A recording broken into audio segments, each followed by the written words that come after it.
ఈ వీడియోలో మనము యూపీఎస్సీ ర్యాంక్ వచ్చిన తర్వాత ఐఏఎస్ ఐపీఎస్ క్యాడర్ వస్తే ట్రైనింగ్ ఎలా ఉంటుంది, ఐఏఎస్ అయిన తర్వాత జీతం ఎలా ఉంటుంది, so expectations versus reality. So and at the same time training ఫేజ్లో మనము ఫేజ్ 1 ఫేజ్ 2 ట్రైనింగ్స్ ఉంటాయి. ఫౌండేషన్ తర్వాత ఎగ్జామ్ పెడతారు, ఆ ఎగ్జామ్ క్వాలిఫై కావాలి. ట్రైనింగ్ అయిపోయిన తర్వాత మళ్ళీ ఎగ్జామ్ పెడతారు, ఆ ఎగ్జామ్ కూడా క్వాలిఫై కావాలి. ఆ తర్వాత ఫేజ్ 2 ట్రైనింగ్ ఉంటుంది. ఆ తర్వాత మీకు ఎగ్జామ్ ఏం పెట్టరు. బట్ ఏంటి అంటే ఇలా స్టెప్ బై స్టెప్ ప్రాసెస్ అనేది మనం ఈ వీడియోలో మనం అర్థం చేసుకోవడానికి ప్రయత్నం చేద్దాము. అండ్ అంటే చాలామంది అసలు ఎందుకు కష్టపడాలి అండ్ ఎందుకని ఐఏఎస్కి అంత క్రేజ్ ఉంది, కష్టపడి ర్యాంక్ సాధిస్తూ ఉంటారు, అసలు ఏంటి ఒక మోటివేషన్ అంటే మనకు వచ్చే బెనిఫిట్స్ ఏంటి ఒకవేళ ఐఏఎస్ అయితే, అండ్ అది డీటెయిల్గా మనం ఈ వీడియోలో మాట్లాడుకుందాము. అయితే ఫస్ట్ పాయింట్ ఏంటి అంటే 40,000 జీతం కోసమా ఇంత కష్టపడి ఐఏఎస్ అయ్యింది. సో థంబ్నెయిల్ చూసారు కదా. సో నిజంగా ఏంటి అంటే మనకి చాలామంది రాంగ్లీ ఎక్స్పెక్టేషన్స్ పెట్టుకొని వస్తూ ఉంటారు. సో దాంట్లో ఏంటి అంటే చాలా వరకు మనం కష్టపడేటప్పుడు ఐఏఎస్ అయిపోతే ఏదో ప్రపంచంలో వెళ్ళిపోతాము అన్నట్లు, అంటే చాలా వరకు ఇక్కడ ఒక సినారియో అంటే కొంతమంది మనం మాట్లాడినప్పుడు ఎక్స్పెక్టేషన్స్ వర్సెస్ రియాలిటీ అంటే ర్యాంక్ వస్తే మొత్తం లైఫ్ ఇమ్మీడియట్గా ఇన్స్టాంట్గా మారిపోద్ది అనుకుంటారు, which is not correct. Okay, ఎందుకంటే ఇప్పుడు మనకి 56,100 ఇప్పుడు ప్రజెంట్ ఇంకా 7th పే కమిషన్ నుంచే అంటే దాన్ని బట్టే మనకి ఇప్పుడు పే అనేది వస్తుంది ఐఏఎస్ ఐపీఎస్ అయితే యూపీఎస్సీ ర్యాంక్ వచ్చిన తర్వాత. సో వీళ్ళకి స్టైఫండ్ కటింగ్స్ అన్నీ పోను 35,000 నుంచి 40,000 మాత్రమే వీళ్ళు ట్రైనింగ్లో ఉన్నప్పుడు వీళ్ళకి వచ్చే జీతం.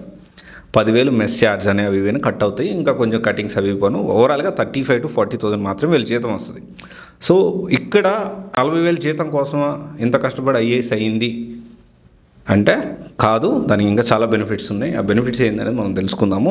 సో ఫస్ట్ ఆఫ్ ఆల్ ఏంటి అంటే ట్రైనింగ్లో ఉత్తరాఖండ్ ముస్సోరీలో జరుగుతుంది, LBSNAలో and Lal Bahadur Shastri national academy administration దాంట్లో జరుగుతుంది. సో వీళ్ళందరినీ ఆఫీసర్స్ ట్రైనీ అంటారు. ఆఫీసర్స్ ట్రైనీ అండర్ వీళ్ళు ఒక్కసారి ట్రైనింగ్ స్టార్ట్ అయింది అంటే వీళ్ళకి చాలా రెస్ట్రిక్షన్స్ కూడా ఉంటాయి, ఎస్పెషల్లీ సోషల్ మీడియా అంటే పబ్లిక్లో కొంచెం లిమిటేషన్స్ ఉంటాయి. అండ్ ఇంతకుముందు ఇంటర్నల్గా ఫొటోస్ తీయడం అవన్నీ కూడా ఉండే, కానీ ఇప్పుడు అదంతా కూడా ఫొటోస్ కూడా తీయనీరు, వీళ్ళు కొన్ని రెస్ట్రిక్షన్స్ అనేది ఉంటాయి డెఫినెట్లీ. ఇంకా వీళ్ళు ఏంటి అంటే కంప్లీట్లీ వీళ్ళ మీద ఖచ్చితంగా నిఘా అనేది ఎప్పటికప్పుడు ఉంటూనే ఉంటుంది. And at the same time ఇక్కడ ఫౌండేషన్ కోర్సు మళ్ళీ 15 వారాలు జరుగుతుంది. అంటే ఈ నిఘా అనేది తప్పు కాదు. సో డెఫినెట్లీ వీళ్ళు మంచిగా ఉంటున్నారా లేదా అంటే వీళ్ళు ప్రతి ఒక్కటి అబ్జర్వేషన్లో ఉంటారు ఇక, ఎందుకంటే they are the steel frame of India. ఎందుకంటే దేశాన్ని ముందుకు నడిపించే చాలా ఇంపార్టెంట్ రోల్ వీళ్ళు ప్లే చేస్తారు కాబట్టి వీళ్ళని జాగ్రత్తగా చూసుకుంటూనే ఒక డిస్ట్రిక్ట్కి ఒక రాజు ఎలాగైతే ఉంటారో అంత బాగా వీళ్ళని ట్రీట్ చేస్తారు. తర్వాత ఫేజ్ 1 ట్రైనింగ్ వచ్చేసి 22 వీక్స్ ఉంటుంది. తర్వాత డిస్ట్రిక్ట్ ట్రైనింగ్ అనేది ఉంటుంది, అది 52 వీక్స్ ఉంటుంది, అంటే ఆల్మోస్ట్ 1 year ఉంటుంది. ఇది ఈ టైంలో 2 months దీనికి సంబంధించి సెక్రటేరియట్గా, తర్వాత సీఎం క్యాంప్ ఆఫీస్లో ఇట్లా రకరకాలుగా వీళ్ళు మల్టిపుల్ వాళ్ళతో వర్క్ చేయాల్సి ఉంటుంది 1 year అనేది. తర్వాత ఫేజ్ 2 ట్రైనింగ్ అనేది 6 weeks ఉంటుంది. తర్వాత మళ్ళీ అసిస్టెంట్ సెక్రటరీ 9 weeks ఉంటుంది. తర్వాత ఇక్కడ ఫౌండేషన్ కోర్స్ విషయం చూసుకుంటే దాదాపు 3 months ఉంటుంది. వీళ్ళకి మెస్ అండ్ అకామిడేషన్ ఛార్జెస్ 10,000 నుంచి అంత కట్ అవుతుంది. కట్ అయ్యి దాదాపు 35,000 నుంచి 40,000.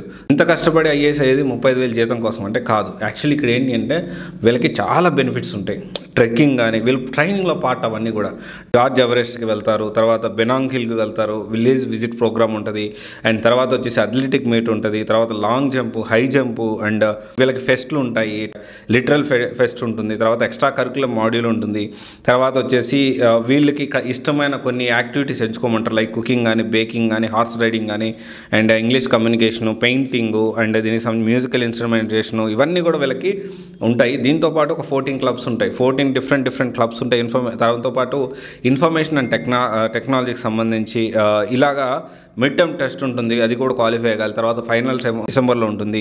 అండ్ దీంతోపాటు ఈ ఎగ్జామ్ విషయం చూసుకుంటే PubAd, political concept and constitution of India, so దీని మీద ఎగ్జామ్స్ అయితే ఉంటుంది. ఇక్కడ ఏంటి అంటే ట్రైనింగ్ ప్రతి ఫేజ్లో కూడా నేను ఏం చెప్తాల్చుకున్నానంటే ఐఏఎస్ అవుతుంది ఈ 35,000 40,000 జీతం కోసం కాదు, కానీ వీళ్ళకి ఇచ్చే బెనిఫిట్స్, వీళ్ళకి ఇచ్చే బంగ్లా కానివ్వండి, వీళ్ళకి ఇచ్చే సౌకర్యాలు కానివ్వండి, వీళ్ళకి ఇచ్చే ట్రావెల్ ఎలివెన్స్ కానివ్వండి, సో ఎక్కడికి వెళ్ళినా వీళ్ళకి వచ్చే రెస్పెక్ట్ కానివ్వండి, హోదా కానివ్వండి, డెఫినెట్లీ వాళ్ళంతా కష్టపడి ఐఏఎస్ అయ్యింది అంటే వాళ్ళకి కావాల్సిన ప్రతి ఒక్కటి గవర్నమెంట్ చూసుకుంటుంది.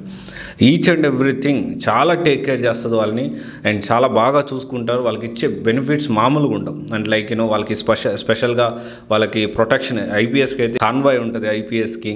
ఐపీఎస్ డిస్టిక్లో ఒక ఊరికి వస్తున్నాడు అంటే, ఒక టౌన్కి వస్తున్నాడు, ఇంకొక ఊరికి వెళ్తున్నాడు అంటే మామూలుగా ఉండదు. వాళ్ళకి ఇచ్చే ప్రోటోకాల్స్ ఉంటాయి and at the same time వాళ్ళకి ఇచ్చే కాన్వాయ్ ఉంటుంది. అండ్ బంగ్లా విషయం చూసుకున్నా, పని వాళ్ళు చూసుకున్నా, ఇట్స్ ఆల్మోస్ట్ ఐఏఎస్ అంటే ఇట్ ఈజ్ ఈక్వలెంట్ అంటే రాజులాగే. ఇంకా దానికోసం వాళ్ళు కష్టపడి అంతవరకు తెచ్చుకున్నారు. ఇక్కడ ఏంటి అంటే జీతం కోసం కాదు, ఇదైతే 100% వాస్తవం. ఇక్కడ జీతంతో అసలు పని లేదు నిజంగా చెప్పాలంటే. ఎందుకంటే ప్రతి ఒక్కటి గవర్నమెంటే చూసుకుంటుంది. ఎనీవే ఇప్పుడు 8th పే కమిషన్ వస్తుంది, దీంతోపాటు శాలరీ కూడా పెరుగుతుంది. అండ్ చాలామంది ఐఏఎస్ అంటే యూపీఎస్సీకి ర్యాంక్ వచ్చిన తర్వాత ఐఏఎస్ వెంటనే అయితే మారదు. ఎందుకంటే ఇనిషియల్గా మనకి దాదాపు 24 months 25 months ట్రైనింగే ఉంటుంది. ఈ ట్రైనింగ్ టైంలో మనకు 40,000 ఉంటుంది. వీళ్ళకి ఇండియా టూర్ కూడా వేస్తారు. మళ్ళీ ఈ ట్రైనింగ్ టైంలోనే ఇండియాలో ఫేమస్ ప్లేసెస్, ఇండియన్ కల్చరల్ అసలు మల్టిపుల్ ఎలా ఉంటారు ఏంటి అని తెలుసుకోవడానికి వీళ్ళు దీనికి సంబంధించిన ఇండియా టూర్ కూడా as a part of training. తర్వాత పారాసైలింగ్ అని, రివర్ రాఫ్టింగ్ అని. సో ఇక్కడ ఏంటి అంటే మన లైఫ్ అనేది అసలు వాళ్ళు ఇచ్చే అంటే గవర్నమెంట్ ఇచ్చే బెనిఫిట్స్ అనేవి చాలా బాగుంటాయి. అండ్ డెఫినెట్లీ కోర్స్ కొంత పొలిటికల్ ప్రెషర్ ఉంటుంది. బట్ ఒకటే గుర్తుపెట్టుకోండి, ఇమ్మీడియట్గా ఐఏఎస్ యూపీఎస్సీ ర్యాంక్ వచ్చిన వెంటనే లైఫ్ అయితే మారిపోదు, కానీ డెఫినెట్లీ అంటే ఫినాన్షియల్గా లైఫ్ మారిపోదు, కానీ అంటే మంచి ఒక ఫెసిలిటీస్ బెనిఫిట్స్ పరంగా మాత్రం చాలా మారిపోతుంది. సో అందరూ గుర్తుపెట్టుకోండి, యూపీఎస్సీ ర్యాంక్ వచ్చినాక ఖచ్చితంగా లైఫ్ అనేది చాలా ఆహ్లాదంగా, అంటే ఈ ట్రైనింగ్ పీరియడ్ అనేది చాలా బాగుంటుంది. సో తర్వాత ఖచ్చితంగా పొలిటికల్ ప్రెజర్స్, రకరకాల ప్రెజర్స్, మనకు బాధ్యతలు ఎక్కువ ఉంటాయి. కాబట్టి దానికి సంబంధించిన మళ్ళీ వన్స్ మనం జాబ్లోకి అంటే ఫుల్ టైం మనం స్టార్ట్ చేసినప్పుడు అసిస్టెంట్ డిస్ట్రిక్ట్ మ్యాజిస్ట్రేట్ కానీ డిఎం కానీ అయినప్పుడు సో డెఫినెట్లీ ప్రెజర్స్ ఉంటుంది. ఎందుకంటే రెస్పాన్సిబిలిటీస్ ఎక్కువ ఉంటాయి కాబట్టి. సో ఇది ఒకసారి ఆలోచించండి. ఎవరైనా యూపీఎస్సీ ప్రిపేర్ అయ్యేటప్పుడు మీరు డబ్బులు ఆశించి మాత్రం, అంటే డబ్బులు ఏదో వచ్చేస్తాయి, నేనేదో సంపాదించేస్తాను విపరీతంగా అన్నట్లు కాదు. అలా కాకుండా ఒక మంచి లైఫ్ స్టైల్ అయితే మీకు ఏర్పడుతుంది, అదైతే పక్కా షూర్. దాంతోపాటు సమాజానికి, సొసైటీకి ఏదైనా చేయాలి అన్నట్లు మీరు ఆలోచించాలి. అండ్ చాలామంది అన్న ఈ ఐఏఎస్ ఐపీఎస్ల జీతాలతో ఏం పని అని అంటూ ఉన్నారు. ఇంకొక విషయం ఏంటి అంటే రిటైర్డ్ అయినా కానీ తప్పు చేస్తే ఇప్పుడున్న సిచ్యువేషన్లో ఒకవేళ మనం అనుకున్నట్టు ఏమన్నా అక్కడిక్కడ డబ్బులు తీసుకుందామో ఏదో చేసేద్దామో అలా అనుకున్నా కానీ రిటైర్ అయిపోయిన తర్వాత కూడా మనల్ని తీసుకొచ్చి మనం తప్పు చేస్తే తీసుకొచ్చి కేసులు అవుతాయి. దానికి సంబంధించిన కోర్టులు కూడా దానికి సంబంధించిన దాన్ని చూసుకుంటూ ఉంటాయి.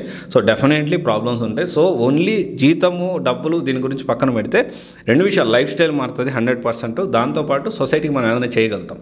ఈ 2 పాయింట్స్ని ఆలోచన పెట్టుకొని, అంతేగాని IAS grand entry, IPS grand entry అసలు వాస్తవానికి సోషల్ మీడియాలో ఉండడానికి కూడా according to UPS book rule ఇస్తారు. బుక్ రూల్ చదవాలి.